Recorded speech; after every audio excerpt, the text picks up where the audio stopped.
작년 9월 2일 중국 전승절 80주년 기념 행사에 3개의 이목이 집중되었습니다. 북한 김정은 위원장이 시진핑 주석의 초대로 중국을 방문하였고, 러시아 푸틴 대통령과 함께 연단에 올라 북중러 이 삼국 동맹의 튼튼함을 전 세계에 과시했습니다. 근데 김정은 위원장의 중국 방문은 또 다른 면에서 세계의 관심을 받았는데요. 바로 딸 김주애와 동행했기 때문입니다. 김주애는 김정은 위원장 바로 뒤에 서 있어 이런 장면을 연출했는데요. 이 사진이 영국 텔레그래프에 기재되면서 이런 기사의 제목으로 나갔습니다. 이 아이가 세상에서 가장 위험한 12살인가.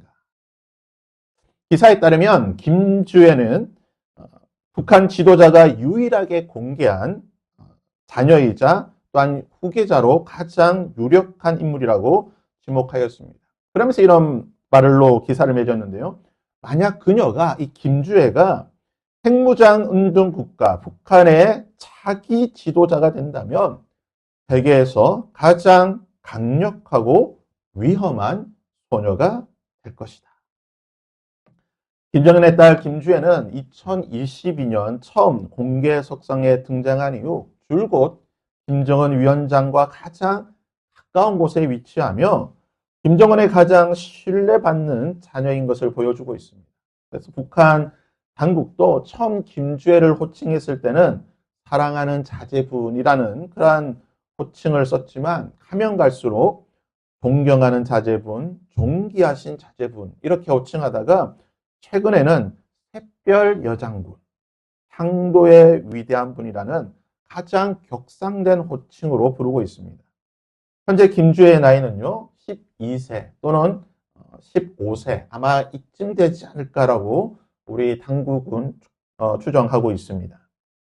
여기 광명에서 휴전선까지는요, 직선거리를 한 50km 정도 됩니다. 도로로 가면 한 70km 정도 될 것인데요. 차로 가면 2시간이면 북한에 갈 수 있습니다. 가장 가깝지만 너무나 먼 저곳에 이제 겨우 12살 소녀가 2천만의 목숨을 좌지우지하는 그런 권력에 가장 가까이 있는 소녀가 되었다는 것입니다. 오늘은 어린이 주일입니다. 복음서에 보면요, 종종 어린이와 관련된 이야기가 등장을 합니다. 오늘 두 어린이를 통해 그들 주변 사람들, 공동체는 어떤 삶을 살게 되었는가? 그리고 우리 공동체는 우리 어린이들을 통하여서, 우리 자녀를 통하여서 어떤 삶을 살아야 될 것이고, 우리는 그들을 어떻게 양육하고 또한 말씀으로 케어해야 되는지를 오늘 말씀을 통해 우리가 잠시 살펴보겠습니다. 사복음서에는요, 가장 유명한 어린이가 있는데요. 아마 사복음서 모든 사복음서에 기록되어 있는 이 오병이어의 기적, 그 오병이어를 예수님께 드린 어린아이가 아마 가장 유명할 것입니다. 그리고 또 다른 유명한 어린아이는 제자들이 서로 다툴 때에, 누가 큰지 다툴 때에 예수님께서 품에 안으시고 이 아이처럼 섬기는 자가 가장 큰 자가 될 것이다라고 말씀하셨다. 그 예수님 품에 안겨 있다. 그리고 부모들이 예수님께서 아이를 만져주시고 안수하여 주시고 축복해 주시기를 바라는 마음으로 데리고 나왔을 때 예수님께서 품에 안으시고 축복해 주셨던 이 어린아이. 이 어린아이도 복음서에서 유명한 아이일 것입니다. 그리고 오늘 말씀 마지막으로 우리가 보았던 두 본문에 등장하는 여자아이. 회당장 야이로의 딸과 헤로디아의 딸. 역사서 요세푸스는 이 헤로디아의 딸의 이름을 살로메라고 가르쳐 줍니다. 헤로디아의 딸. 이 소녀들에 대해서 우리가 살펴보고자 하는 것입니다. 헬라 성경은요, 방금 말씀드린 이 세 종류의 어린이를 다 다른 단어로 표현을 하고 있는데요. 우선 오병이어를 예수님께 드렸던 이 어린이를 헬라어에서는 파이다리온이라는 단어를 쓰고 있습니다. 근데 재밌는 것은요, 오병이어를 보시게 되면 사복음서에 다 기록이 되어 있는데 이 오병이어를 가져온 주체에 대해서는요, 공간복음이라고 할 수 있는 마태, 마가, 누가는 누가 가지고 있는지 기록하지 않습니다. 전부 다 이렇게 표현하고 있습니다. 제자들이 이르되 여기 우리에게 있는 것이 떡 5개와 물고기 2마리뿐입니다. 누가 갖고 온지 말하지 않아요. 또한 마가복음에도요. 이르시되 너희에게 떡 몇 개가 있는지 가서 보라 하시니 알아보고 이르되 누가 가져왔는지 몰라요. 그리고 누가복음에도 이렇게 말합니다. 예수께서 이르시되 너희가 먹을 것을 주라 하시니 여짜오되 우리에게 떡 5개와 물고기 2마리밖에 없습니다. 누가복음에도요. 누가 가져왔는지 말하지 않습니다. 그러니까 마태, 마가, 누가는 누가 이 오병이어를 가져왔는가의 주체에 대해서 말하지 않지만 유일하게 요한복음에서는요. 이 오병이어를 누가 가져왔는지 이렇게 표현하고 있습니다. 여기 한 아이가 있어. 보리떡 5개와 물고기 2마리를 가지고 있나이다. 한 아이. 정확하게 표현을 하고 있죠. 이 아이가 바로 헬라어로 파이다리온이라는 단어입니다. 이 말은 우리말로는 이제 아이라고 번역이 되어 있지만 헬라어로 이 파이스라고 하는 단어에서 파생이 됐는데요. 아주 어린 소년, 많은 경우에 있어서는 어린 하인을 지칭할 때에 이 표현을 쓰게 됩니다. 대략적으로 7세에서 12세 정도. 그러니까 우리나라 초등학생 정도 되는 그 정도 아이를 표현할 때에 이 파이다리온, 아이라는 단어를 쓰게 됩니다. 서로 잘났다고 제자들이 다투고 있을 때에 예수님께서 교훈을 주시기 위해 품에 안으셨던 아이, 예수님의 축복을 받기 위해 부모들이 데리고 나왔던 아이, 이 아이들은 신약 성경에서 어떠한 단어로 쓰고 있을까요? 헬라 성경에서는요, 이 아이들을 파이디온, 아까는 파이다리온이라고 했지만 이 단어는 이제 파이디온이라고 하는 단어를 쓰게 됩니다. 이 파이디온은 우리나라에서 어린이 사역으로 가장 유명한 이 선교 단체의 이름이기도 한데요. 파이디온은 주로 7세 미만의 아이들을 말할 때, 우리로 치면 유치원 정도 되는 그 아이들을 말할 때에 파이디온이라고 표현하게 됩니다. 그럼 파이다리온과 파이디온의 차이가 뭔가? 파이다리온은 내가 어느 정도 주체적으로 활동할 수 있는 아이들. 그러니까 내가 판단하고, 내가 생각하고 행동할 수 있는 아이들. 하지만 파이디온은 스스로 무언가를 결정하고 판단할 수 없는, 행동할 수 없는, 스스로 생존할 수 없고 부모나 보호자의 전적인 돌봄과 보호가 필요한 아이들. 이 아이들을 파이디온이라고 표현하게 되는 것입니다. 그렇다면 오늘 본문 말씀에 나오는 해당장 야이로의 딸과 헤로디아의 딸로 표현되어 있는 이 소녀, 이 아이들은 과연 헬라 성경에서 어떻게 표현하고 있을까요? 우선 해당장 야이로의 딸을 한번 살펴보겠습니다. 오늘 본문의 말씀은 그녀에 대해서 아이라고 표현하기도 하고요. 또는 소녀라고 표현을 하고 있습니다. 헬라 성경에 보면요. 이 야이로의 딸, 이 소녀, 아이를 어린 딸, 야이로는 자신의 딸, 이제 어린 딸이라고 표현했는데요. 이 표현할 때에 코라시온이라고 하는 헬라어 단어를 쓰게 됩니다. 이 단어는 이제 어린 소녀, 여자아이를 표현할 때에 코라시온이라고 부르게 되는데요. 오늘 말씀해 보시면 그녀의 나이를 12살이라고 표현하고 있습니다. 이 코라시온이라고 하는 헬라어 단어는 12살 이전, 12살이 되기 전인 소녀들을 나타낼 때 이 말을 쓰는 것입니다. 그렇다면 왜 본문에서 이 12살이라고 하는 이 코라시온이라고 하는 단어를 써서 이 야이로의 딸을 표현했을까요? 이 12살이라고 하는 것이 유대인들에게 있어서는 굉장히 중요한 나이이기 때문인 것입니다. 우리나라는 성인의 기준이 법마다 다르죠. 그래서 민법이나 청소년 보호법에서는 만 19세가 성인이고요. 또 선거법이라든지 병력법은 만 18세가 또 성인입니다. 또 어느 때는 성인이기도 하고 어느 때는 또 청소년이기도 하는 좀 이런, 그래서 이것을 빨리 좀 법을 개정해서 조화를 시킨다고 하는데 잘 안 되는 것 같아요. 그리고 또 성인식은 또 20살이 되면 또 성인식을 하게 됩니다. 유대인들은요, 이 12세, 12살이 성인식입니다. 그러니까 12살 전후로 해서 성인식을 하게 되는 겁니다. 그러니까 성인식을 하게 되면 남자아이는 바르 미츠바라고 부르게 되고 여자아이는 바트 미츠바라고 부르게 됩니다. 번역하면 이제 계명, 율법의 아들, 율법의 딸이라는 말이 되는 거죠. 성인식이라고 하는 것이 단순히 어린아이에서 어른이 되었다. 우리나라가 성인식을 하게 되면 마트 편의점에서 술, 담배를 살 수 있고 또 투표를 할 수 있는 그 정도의 의미를 말하는 것이 아닙니다. 바르 미츠바 또는 바트 미츠바라고 하는 말은 이 말에서 알 수 있듯이 성인이 되었다는 것은요, 공동체 속에서 하나님의 말씀, 율법을 지킬 의무가 주어졌다는 것입니다. 성인식 전까지는 아이가 잘못하게 되면 그 아이에 대한 책임을 누가 지느냐? 부모가 지게 됩니다.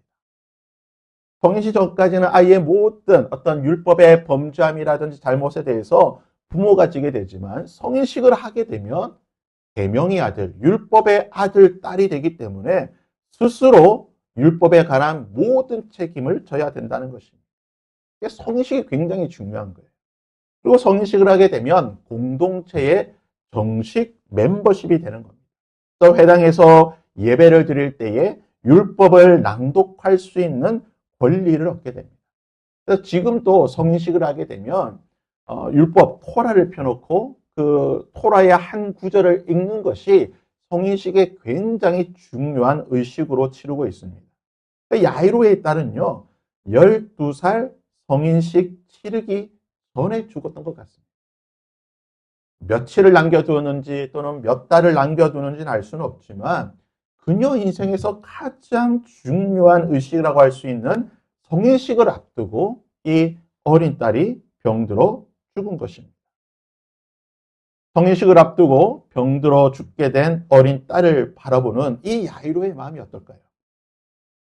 해당장이라고 하는 이 직분은 그 마을에서 가장 영향력 있고 가장 중요한 사람입니다. 종교적인 영향력뿐만 아니라 사회적으로도 매우 높은 직위와 그리고 권위, 책무를 가진 사람입니다. 그런 회당장 야이로의 입장에서 자신의 딸이 병들어 죽었다는 것, 엄청난 충격과 고통입니다. 곧 성인식을 치러야 되는 것이에요. 자신이 장으로 있는 회당에서 율법서를 낭독하는 것을 볼 수가 있습니다. 또 그동안 이 어린 딸에 대해서 책임을 지고 있던 부모로서의 책임감도 내려놓고 이제 좀 자유로울 수 있는, 그리고 좋은 신랑감을 구해서 결혼시켜서 가문을 유지할 수 있는 이 성인식이 너무나 중요한 의식인데 이 성인식을 앞두고 어린 딸이 병들어 죽게 된 것입니다. 만일 이 아이가 죽었다라고 한다면, 죽게 되면 야이로에게는 엄청난 비난과 조롱이 쏟아질 수 있습니다. 우리가 종종 실수하는 게 뭐죠? 아이가 갑자기 아프다든지 또는 아이가 어떤 위험한 상황에 빠지게 될 때에 많은 크리스천들이 잘못하는 실수가 부모가 잘못해서 그렇지 않는가. 뭐 부모의 잘못 때문에, 부모의 죄 때문에 아이가 저렇게 고통당하고 힘들어한다라고 하는 그런 잘못된 생각들을 많이 하게 되죠. 이게 회당장 야이로가 그렇다는 거예요. 성인식이라고 하는 그녀의 인생의 가장 중요한 의식을 앞두고 이 아이가 죽었다? 그 당시에 사람들이 무엇을 생각하게 될까요? 저 회당장?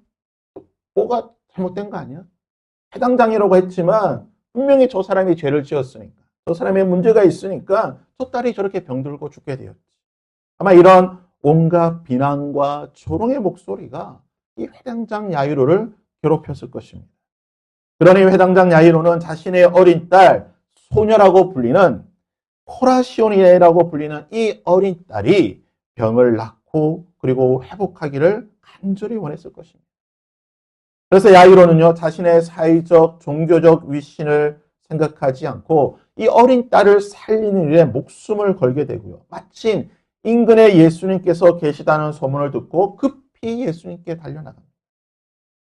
예수님께 달려나가 자신의 어린 딸을 살려달라고 예수님의 무릎 앞에 무릎을 꿇고 어린 딸의 생명을 위해 예수님께 간구하게 되는 것입니다. 그러자 예수님께서 야이로와 함께 야이로의 집에 도착하셨습니다. 예수님께서 도착하셨을 때는 이미 어린 딸이 죽어 있었습니다. 죽어 있는 그 어린 딸을 41절 말씀은 이렇게 기록하고 있죠. 그 아이의 손을 잡고 이르시되, 이미 죽어 차디차게 식어버린 그 어린 딸의 손을 예수님께서 잡으시고 일으키시며 이렇게 말씀하셨습니다. 달리타 쿰. 번역하면 곧 내가 내게 말하노니 소녀야 일어나라. 소녀가 곧 일어나서 걸으니 나이가 12살이라. 사람들이 크게 놀랐다라고 오늘 말씀은 기록하고 있습니다.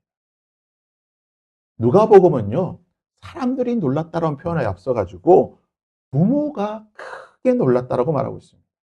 소녀의 죽음과 다시 살아남은 부모에게 가장 큰 놀라움이었습니다. 무남 동료, 자신의 가문을 이을 유일한 혈육이 죽었을 때에 야이로는 모든 것이 끝났다라고 생각했을 것입니다. 세상의 모든 비난과 조롱이 자신에게 다 쏟아지는 이 엄청난 중압감 가운데에 그는 어찌할 바를 알지 못했을 것입니다. 하지만 예수님께 달려나가 죽은 딸을 살려달라고 예수님께 기도하였을 때에 예수님께서 그 죽은 딸을 살려주시자 그에게는 소망이 생기게 된 것입니다. 어떤 소망입니까? 그토록 기다렸던 미츠바, 성인식을 다시 할 수 있게 된 거예요. 가문의 이름을 이을 수 있게 된 것입니다. 소망도 없고 빛도 없고 어둠 속에 있던 그 현장에 생명의 빛 대신 예수님께서 찾아오셔서 새로운 삶의 소망을 허락하여 주신 것입니다. 새로운 집안의 빛을 허락하여 주신 것입니다. 어린 딸을 통하여 그 어린 딸의 생명을 통하여 회당장 야이로와 그 모든 집안에 하나님의 큰 구원의 문이 열리게 되었다는 것입니다. 오늘 본문에 나오는 또 다른 한 소녀, 살로메라고 이름이 알려져 있는 헤로디아의 딸, 그녀는 어떤 여자아이였을까요? 회당장 야이로의 딸은요, 12살이라고 정확하게 그 나이를 기록하고 있지만 헤로디아의 딸은요, 나이를 기록하고 있지 않습니다. 그래서 우리가 그녀의 나이를 정확하게 알 수는 없지만 헬라어에 표현된 그 단어를 보면 대략적으로 추측을 할 수가 있는데요. 성경에는 복음서에 보면 이 헤로디아의 딸을 코라시온이라고도 부르긴 하지만 많은 경우에는 코레라고 하는 단어로 부릅니다. 이 코레라고 하는 단어는요, 성숙한 여인, 젊은 여성, 결혼 정년기에 있는 여성을 부를 때에 이 코레라고 하는 단어를 부르게 되는데요. 그러니까 아가씨, 처녀 정도로 우리말로는 번역할 수 있겠는데 이 헬라어가 좀 재미있는 게요. 코라시온은 12살 이전의 어린 소녀를 코라시온이라고 부른다고 한다면 코레라고 하는 단어는요. 12살 이후 결혼하기 전, 그러니까 그 당시로 기준으로 하게 되면 20대 초반에 있는 여성들을 부를 때에 이 코레라는 단어를 불러요. 또 우리로 치면 여중생, 여고생 정도 되는 그런 여성들을 부를 때에 이 코레라고 하는 단어를 부릅니다. 그러니까 결혼 정년기에 있는 한 남자를 만나서 가정을 이루어야 할 이 소녀를 바로 코레라고 부르고 헤로디아의 딸이 바로 이 나이가 되었다는 겁니다. 성인식을 치르고 가정을 이룰 수 있는 하나의 성숙한 여인이 되었다는 것이죠. 근데 이 헤로디아가 오늘 말씀에 무엇을 하고 있습니까? 헤로디아는요, 헤롯 분본왕 헤롯 안티바라고 불리는 사람의 생일 잔치에 초대를 받았습니다. 오늘 말씀이 이제 헤롯이라고 표현되어 있지만 성경에는 헤롯 안티바라고 부르는 사람인데요. 이 헤로디아의 아버지는 누구냐면 헤롯 빌립 1세라고 하는 사람입니다. 이게 좀 이제 호칭이 복잡해서요. 제가 족보를 하나 가져왔는데요. 헤롯 빌립 1세가 헤롯 빌립 1세의 이복 형제가 누구냐면 헤롯 안티바, 빨간색으로 표시되어 있습니다. 이 헤롯 빌립 1세와 헤롯 안티바는 이복 형제 관계입니다. 그러니까 헤로디아는 헤롯 빌립 1세의 아내였죠. 그리고 이들 사이에서 태어난 여자아이가 누구냐면 살로메라고 하는 아이입니다. 그래서 살로메는 헤롯 빌립의 딸이자 헤롯 안티바의 입장에서 보면 누구입니까? 조카죠, 조카라고 볼 수가 있습니다. 조카 딸입니다. 그런데 이 헤로디아가 누구와 결혼하게 되느냐? 남편 헤롯 빌립 1세와 이혼을 하게 됩니다. 얼엿하게 살아있는 이 남편과 이혼하고 헤롯 안티바와 결혼을 하게 되는 거예요. 그래서 살로메가 법적으로는 어떻게 됩니까? 헤롯 안티바의 수양딸이 되는 거예요. 의붓딸이 되는 겁니다. 그러니까 조카였다가 의붓딸이 되는 겁니다. 이 족보가 상당히 좀 복잡하고 꼬이게 되는데요. 헤로디아는 남편이 살아있음에도 불구하고 빌립 1세와 이혼하고 헤롯 안티바와 결혼하였습니다. 근데 성경은 율법은 이것을 엄격하게 금지하고 있습니다. 남편이 살아있는데 이혼하고 결혼하는 것 성경에서는 있을 수 없는 일입니다. 그래서 당시 선지자였던 세례 요한이 헤롯 안티바에게 이 일에 대해서 책망하게 됩니다. 성경이 이렇게 표현합니다. 전에 헤롯이, 이 헤롯 안티바예요. 헤롯이 자기가 동생 빌립의 아내 헤로디아에게 장가든 거로 이 여자를 위하여 사람을 보내어 요한을 잡아 옥에 가두었으니 이는 요한이 헤롯에게 말하되 동생의 아내를 취한 것이 옳지 않다 하였습니다. 그러니까 요한이 당신 결혼이니까 잘못한 겁니다. 이렇게 결혼해서는 안 됩니다라고 책망을 했습니다. 그러니까 자신들의 치부를 공개적으로 드러내고 세례 요한이 책망을 하게 되니까 이들을 굉장히 이 헤롯 안티바와 헤로디아가 싫어했습니다. 그때 헤롯 안티바는 예수님께서 여우라고 표현할 만큼 아주 교활한 사람이었지만 한편으로는 그가 20절에 이렇게 기록하고 있습니다. 헤롯이 요한을 의롭고 거룩한 사람으로 알고 두려워하고 보호하고 그래서 그의 말을 들을 때에 크게 번민하면서도 살갑게 들읍니다. 그러니까 잘못을 지어가지고 요한이 막 책망하니까 그것이 마음에 찔리긴 하는데 또 그 말이 오르니까 불편하기도 하면서 또 듣고는 싶고 아주 이런 이중적인 그런 감정의 상태가 있었다는 것이죠. 세례 요한에 대한 경외함이 있었기 때문에 그의 책망을 듣고 마음이 아파서 힘들었지만 또 헤로디아 때문에 그를 감옥에 두고 살려준 것입니다. 하지만 이 헤로디아의 입장은 달랐습니다. 여자가 한을 품으면 온유에도 서리가 내린다고 하죠. 여자가 참 무서운 존재인데요. 19절에 보면요. 헤로디아가 요한을 원수로 여겨 죽이고자 해요.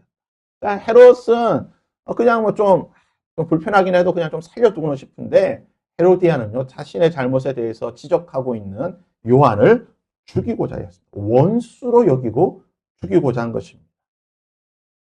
행복한 이 결혼 생활에 아주 발 뻗고 편안하게 누지 못하도록 가지처럼 찌르고 있는 이 요한을 죽이고자 하는 마음이 헤로디아의 마음에 가득했는데요. 마침내 기회가 온 것입니다. 22절에 보시면요. 마침 기회가 좋은 날이 왔으니 곧 헤롯이 자기 생일에 대신들과 천부장들과 갈릴리 귀인들을 데리고 잔치를 벌이게 됩니다. 남편 헤롯 안티바의 생일에 자신의 딸 살로메를 데리고 가게 되는데 그곳에는 왕족과 귀족이 초대된 성대한 잔치가 벌어졌습니다. 그리고 이 잔치에 살로메를 들여보내서 춤을 추게 만들었습니다. 22절이죠. 헤로디아의 딸이 친히 들어와 춤을 추어 헤롯과 그와 함께 앉은 자들, 왕족과 귀족들의 마음을 기쁘게 한지라. 왕이 그 소녀에게 이르되 무엇이든지 내가 원하는 것을 내게 구하라. 내가 주리라 하고 또 맹세하기를 무엇이든지 내가 내게 구하면 내 나라의 절반까지도 주겠다. 아니 도대체 이 살로메가 들어와서 어떤 춤을 추었기에 자신의 조카이자 의붓딸 헤로디아의 그 딸 살로메의 춤을 보고 얼마나 기분이 좋은지 내 나라의 절반까지도 주겠다. 네가 구하는 것 나라의 절반까지도 주겠다라고 말했을까요?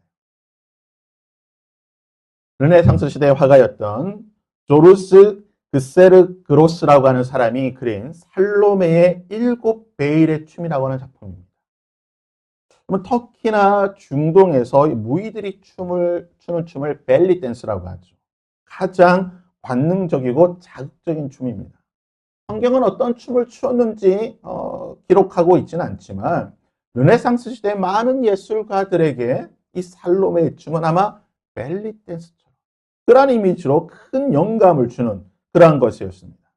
7베일의 춤이란 것처럼 여러 급의 천으로 몸을 가린 이제 갓 소녀의 티를 벗은 이 살로메가 자신의 의붓 아버지이자 작은 아버지인 그 헤롯 안티바 그리고 수많은 왕족과 귀족들 앞에서 그 남성들을 자극하는 그 춤을 추었다는 것입니다. 누가요? 살로메. 이제 갓 소녀의 티를 벗어 이제 12세에서 15세, 16세 이 정도 되는 그 어린 소녀가 그 수많은 남성들 앞에서 욕망에 찌든 그 남성들 앞에서 춤을 주었다는 것입니다. 자신의 은밀한 것을 드러난 대가로 헤롯은 나라의 절반까지도 주겠다라고 말했습니다. 그러자 살로메가 요구한 것이 무엇입니까? 살로메가 나가서 그 어머니 헤로디아에게 말하되 내가 무엇을 구하리까? 지금 헤롯이 나라의 절반까지도 주겠다고 하는데 내가 무엇을 구하겠습니까? 그 어머니가 이르되 세례 요한의 머리를 구하라 하니 그가 곧 왕에게 급히 들어가 구하여 이르되 세례 요한의 머리를 소반에 얹어 곧 내게 주시기를 원하옵나이다. 왕이 심히 근심하나 자기가 맹세한 것과 그 앉은 자들로 인하여 그를 거절할 수 없는지라 왕이 곧 취병 하나를 보내어 요한의 머리를 가져오라며 가니 그 사람이 나가 옥에서 요한의 목을 베어 그 머리를 소반에 얹어다가 소녀에게 주니 소녀가 이것을 그 어머니에게 주니라. 헤로디아가 그토록 원하던 세례 요한의 죽음이었습니다. 헤로디아의 딸이 구한 것은요, 세례 요한의 머리였지만 세례 요한의 죽음으로 인해 그녀의 가정 가운데는 더 이상 하나님의 말씀이 임하지 않은 것입니다. 하나님의 말씀으로 책망하고 구원의 문을 열어주었던 그 요한의 죽음을 통해 이제는 그의 집안에 구원의 문이 닫히게 된 것이고 오히려 죽음의 문, 지옥의 문이 열리게 되는 이 엄청난 결과가 오게 된 것입니다. 사랑하는 여러분, 오늘 우리는 복음서에 등장한 두 소녀를 보았습니다. 호라시온이라고 불리는 야이로의 딸과 코레라고 불리는 헤로디아의 딸을 만났습니다. 두 아이는 인생의 가장 아름다운 시기인 10대를 지나고 있었습니다. 한 아이는 12살 성인식을 앞둔 마치 꽃봉오리 같은 그러한 소녀였고 또 한 아이는 그 꽃봉오리가 꽃이 피기 시작하는 성숙한 여인의 아름다움을 갖기 시작한 소녀였습니다. 그러나 이 두 아이를 둘러싼 공동체와 부모의 선택은 한 아이를 생명의 빛으로 이끌었고 한 아이는 죽음의 어둠으로 몰아넣었던 것입니다. 배당장 야이로는요, 자신의 지위와 체면을 버리고 예수님 발 앞에 엎드림으로 죽어가던 죽은 자신의 딸을 살려내었을 뿐만 아니라 그의 집이 예수 그리스도를 통해 하나님의 구원의 문이 열리게 되는 은혜를 경험한 것입니다. 반면 헤로디아는 자신의 욕망을 채우기 위해 딸의 순결함과 아름다움을 관능의 도구로 사용하여 결국 그 딸의 그 손에 피 묻은 세례 요한의 머리를 들게 하는 지옥의 문을 열고 말았던 것입니다. 어린이 주일을 맞아 우리는 이 극명한 대조 앞에서 우리 자신과 우리의 자녀 그리고 우리의 공동체를 돌아보아야 할 것입니다. 우리는 우리의 자녀들을 성공의 도구, 나의 욕망의 도구로 생각하고 있지 않습니다. 우리의 자녀들을 생명의 주체, 하나님의 은혜를 경험해야 될 생명의 주체로 생각하고 있는지 우리는 우리의 모습을 살펴봐야 할 것입니다. 야이로가 딸을 살리기 위해서 아마 처음 동기는 가문을 잇고 그리고 자신에게 쏟아질 그 비난을 피하기 위해 아마 그런 인간적인 마음과 욕심으로 예수님께 다가갔을지 모릅니다. 그러나 예수님을 만나고 예수님이 그의 딸을 살리고 다시 돕게 되자 구원의 예수님을 만나게 된 것입니다. 어린 딸이 생명의 주 예수 그리스도를 만났고 그의 모든 집안의 사람들이 예수 그리스도의 생명을 경험하게 된 것입니다. 우리 아이들, 우리의 자녀들, 구원자 예수 그리스도를 만나야 하는 것입니다. 생명의 주 대신 예수 그리스도를 만나도록 우리가 이끌어가는 것이 부모된 우리의 그리고 우리 모든 교회 공동체의 가장 큰 사명인 것입니다. 또한 우리 공동체는 우리 부모들은 우리 아이들이 예수님의 발 앞으로 예수님의 생명의 주 대신 예수 그리스도를 만날 수 있도록 우리 모든 부모들은 예수님 앞으로 달려나가는 야이로가 되어야 될 것입니다. 설교 서두에 말씀드렸지만요. 이곳에서 불과 50km 떨어진 곳에 이제 12살 그 어린 소녀가 세계에서 가장 위험한 소녀로 자라고 있습니다. 아이들이 어떤 환경 가운데 자라느냐에 따라서 정말 순진무구한 소녀로 자랄 수도 있지만 총칼을 휘두르고 생명을 죽이는 그러한 아이로 자랄 수도 있다는 것입니다.